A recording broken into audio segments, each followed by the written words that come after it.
Hello दोस्तों, ओम शांति। चलिए दोस्तों, अब हम गीता के ब्यूटीफुल संस्करण में आगे बढ़ते हैं कि दोस्तों ये गीता ही है जो हमें जीवन जीने की कला सिखाती है। वो कैसे? देखिए दोस्तों, आज के समय में हर कोई संघर्ष की स्थिति में है। कोई अपने आप से लड़ रहा है, कोई परिस्थितियों से लड़ रहा है, कोई अपने गुणों से लड़ रहा है, कोई अपने स्वभाव से लड़ रहा है, कोई ग्रस्त जीवन में लड़ रहा है ना, कोई अपनी समस्याओं से लड़ रहा है। तो इस प्रकार कोई ना कोई अपने से लड़ाई कर ही रहा है, यानी हर कोई आज स्ट्रेस या फ्रस्ट्रेशन में है।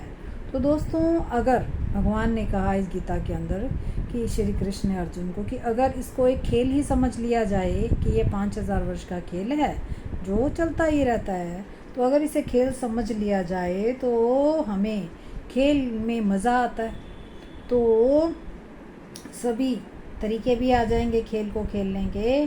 तो इस प्रकार से वैसे ही देखो, गीता के अंदर दोस्तों माइक्रो लेवल से लेकर इस प्रकार माइक्रो छोटे से छोटे लेवल से लेकर के बड़े से बड़े लेवल की बातें इसमें बताई गई हैं। तो दोस्तों इसके अंदर देखो, जैसे सबसे पहले हर आत्मा की मना स्थिति का इसमें समाधान है। हर आत्मा की मना स्थिति का समाधान क्यों, कैसे? देखो कि जैसे इसमें श्री कृष्ण एक अर्जुन वो सब हैं जो ज्ञान को अर्जित कर रहे हैं, तो उनकी मना स्थिति के बारे में बताया गया है कि कैसे भगवान अर्जुन से बात करते हैं, यानी अर्जुन की डिप्रेशन की स्थिति इसमें बताई गई है कि कैसे वो अपने हथियार छोड़ देता है और भगवान उसे आगे बढ़ने की शिक्षा देते हैं। उसके बाद फिर इसमें पारिवारिक स्थिति का भी समाधान बताया गया है कि कैसे पांडव 5 गांव मांगते थे, लेकिन कौरवों ने उनको सुई की एक नोक देने से भी मना कर दिया था। ये इसके बारे में बताया गया और उसमें इसका समाधान भी बताया है।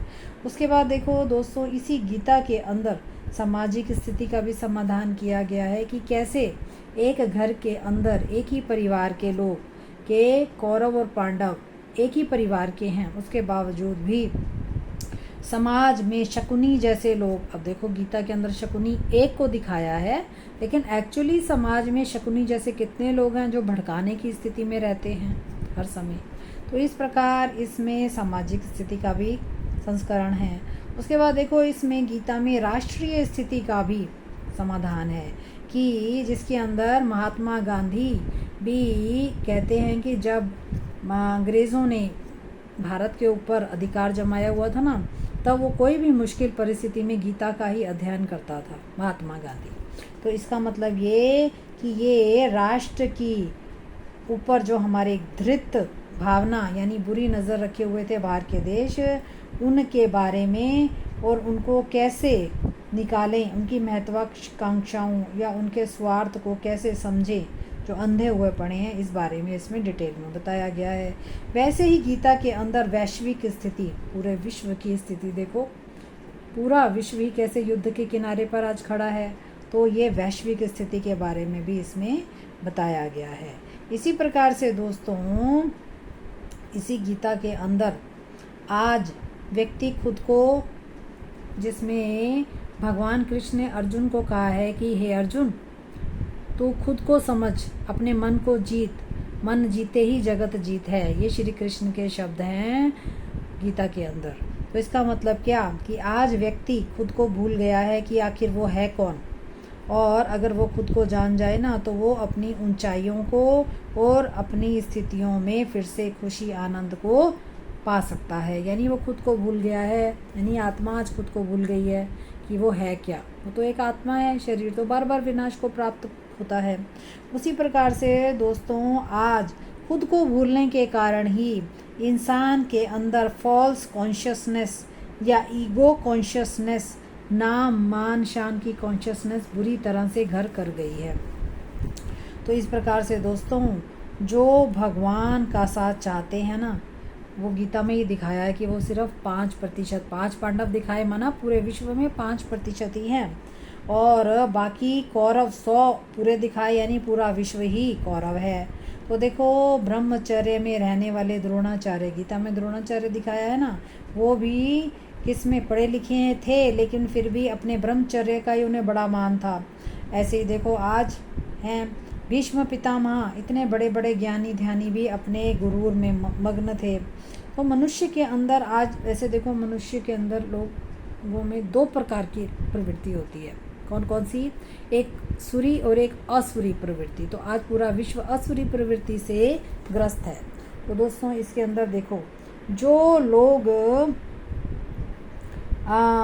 युद्ध जैसी परिस्थिति में भी अपने मन को स्थिर रखते हैं, स्टेबल रखते हैं, शांत रिलैक्स्ड रखते हैं, वो सिर्फ आज 1% ही हैं। देख रहे हैं आप, उसी का नाम गीता में युधिष्ठिर रखा, यानी कि अपनी स्थिति को स्थिर, युद्ध की स्थिति में भी स्थिर रखने वाला, वो आज सिर्फ 1% लोग हैं। तो देखो आज भीम की तरह के लोग भी सिर्फ 1% हैं, जो कि भीम क्या दिखाया था इसमें? स्ट्रॉन्ग विल पावर वाला, यानी जो अपनी स्थिति को गिराता ही नहीं था। उस तरह के भी सिर्फ 1% लोग ही विश्व में रह गए हैं।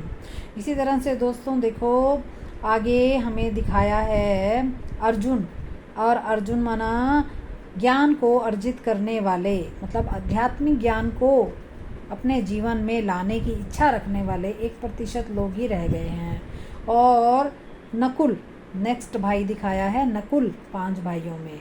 नकुल माना ना इस कुल का ना उस कुल का, सिर्फ वही जो किसी कुल का नहीं, लेकिन फिर भी स्थिर और स्टेबल माइंड रहते हुए सबको सुख और शांति देने वाला। ऐसे ही 5वां भाई दिखाया सहदेव, यानी ना किसी भी जात बिरादरी को ना समझते हुए सहदेव, सबको ही सहायता सेवा प्रदान करने वाले। तो ये 1% है। तो इस प्रकार से दोस्तों 5% लोग वही आज के समय में रह गए हैं। बाकी के 95% लोग आज अपनी मनस्थिति में पूरी तरह से बिगड़ चुके हैं। तो दोस्तों इसके अंदर भगवान ने खुद कहा है कि जब एक परिवार में तेरे मेरे का भेद आ जाता है ना, और जहाँ स्वार्थ आ जाता है, तो वहाँ पर तो युद्ध होगा ही हर कीमत पे। अब देखो दोस्तों ये सब गीता का ज्ञान भारत में वेद व्यास जी के द्वारा लिखा गया, यानी कि समाधान, मतलब स्थितियाँ भी बताई गई तो उसका समाधान भी बताया गया।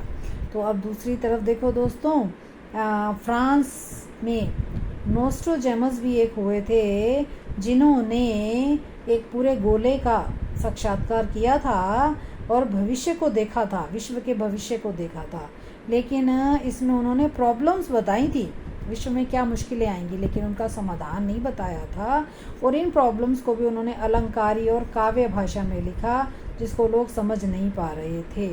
लेकिन इस गीता के अंदर आज की मनस्थिति का पूरा ही डिस्क्रिप्शन प्राचीन समय में बता दिया गया था। अच्छा, ओम शांति।